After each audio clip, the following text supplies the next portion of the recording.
வயதானா செரிமானம், ஜீரண சக்தி குறையுமா? கண்டிப்பாக குறையும். இது எல்லாருக்கும் தெரியும். பட் ஏன்? ஸோ வயது ஆக ஆக தேய்மானம் உடம்புல எங்கே வேணால் இருக்கலாம்.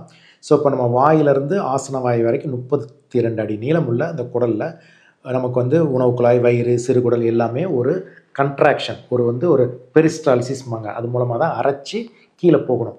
ஸோ இப்போ இந்த மசில்ஸ் எல்லாம், அந்த குடலில் இருக்கிற மசில்ஸ் வீக் ஆகிறனால அந்த அரைக்கிற தன்மையோ இல்லை அதை தள்ளுற தன்மையோ குறைஞ்சி போகும்.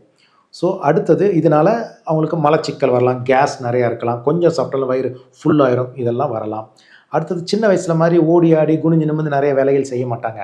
அப்போ சாப்பாடோட அளவும் அவங்களுக்கு தேவை கம்மியாக இருக்கலாம். இல்லை ஜீரணம் அதனால் ஓடி ஆடி செய்கிறவுள்ள ஜீரண சக்தியும் அது குறையுது.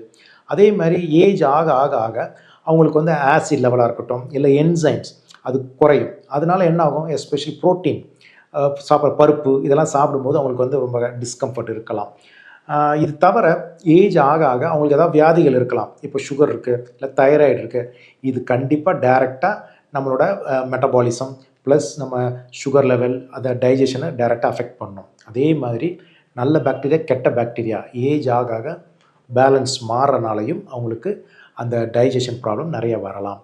இது வந்து ஒரு ஒரு ஏஜுக்கு ஏற்ற மாதிரி நம்ம ஒத்துக்கிட்டாலுமே, பட் அதுக்கு முன்னாடி எனக்கு வயசாகுது அதனால் அப்படி இருக்குது அப்படின்னு நம்ம சொல்கிறதுக்கு முன்னாடி வேறு ஏதாவது முக்கிய காரணம் இருக்கா?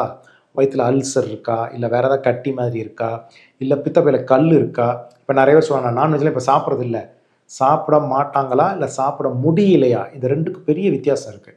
இதெல்லாம் தெரிஞ்சுக்கிட்டு அதுக்கப்புறம் ஆமாம் இது நார்மலாக ஏஜ்னால் வரக்கூடிய ஒரு இதுதான் அப்படிங்கிறத நம்ம புரிஞ்சுக்கணும். ஸோ அதனால் அதுக்கு முன்னாடி முதல்ல ஒரு டாக்டர்லாம் பார்த்து, அது வயசாகிறனால எனக்கு இந்த ஜீரண சக்தி இருக்குன்னா அது முதல்ல ஒன்றும் இல்லைங்கிறத கன்ஃபார்ம் பண்ணிக்கோங்க.